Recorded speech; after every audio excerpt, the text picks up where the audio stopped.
Hi, I'm Chris Lebogan. I'm a professor at the law school here at Vanderbilt. Been there for 4 years. I used to be at the University of Florida Law School. In both places, I taught criminal law and criminal procedure.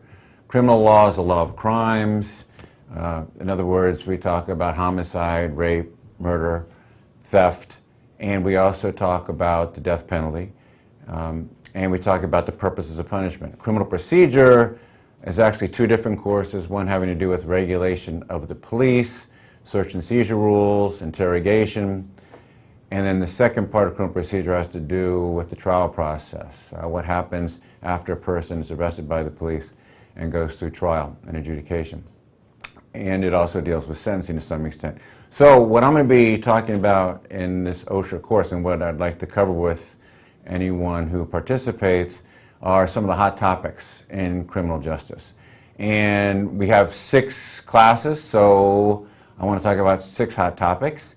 The first one probably will be the death penalty. Very, very hot topic. About 35 states in this country have the death penalty. It's very controversial, with the country basically split in half as to whether or not the death penalty is permissible or not. The second topic, the second week, would probably be the insanity defense. Another very hot topic. Some people think that if a person does a crime, they should do the time regardless of whether they're mentally ill or not. Cases like the Andrea Yates case, who drowned her 5 children, the Jared Loughner case, who just settled his case with the guilty plea, all raised issues having to do with mental illness and criminal law, and that's what we talk about in that second session. The third session would have to do with preventive detention and sentencing. Preventive detention is very controversial because what it involves is confining a person not for what they've already done, which is what criminal punishment is all about, but rather what they will do in the future. And more states are passing laws that allow preventive detention, so it's definitely worth talking about. The fourth topic would be government surveillance.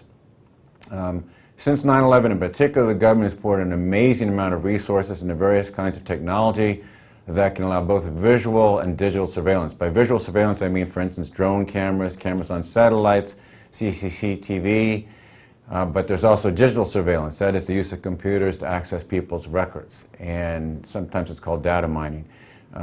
There is some constitutional regulation of these practices, but not very much. So once again, a very hot topic.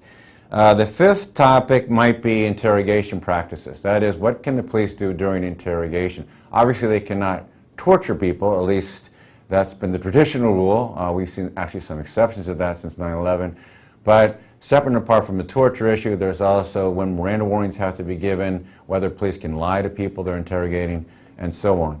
And then the 6th week, right now, I have that labeled the class decides. There may be some criminal law issues or criminal procedure issues that the class would want to talk about that maybe are suggested during the first 5 weeks. So we could leave it open. The other possibility, though, is talking about juvenile justice. We have a whole entirely separate system of justice for juveniles, and I think that's worth talking about at length, too, if that's what the class wants to do.